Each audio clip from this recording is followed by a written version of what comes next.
Here's how to insert an image on your PDF with Adobe Acrobat. So open the PDF in Adobe Acrobat and then go to your File Explorer and open the image that you want to insert.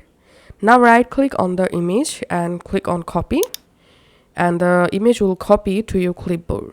Now go back to your Adobe Acrobat and go to Tools.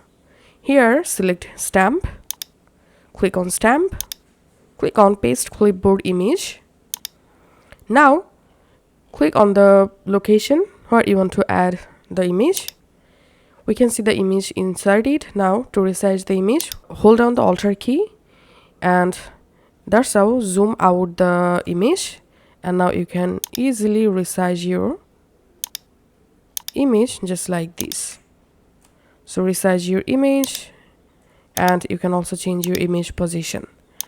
Once you're happy, go to File and click on Save.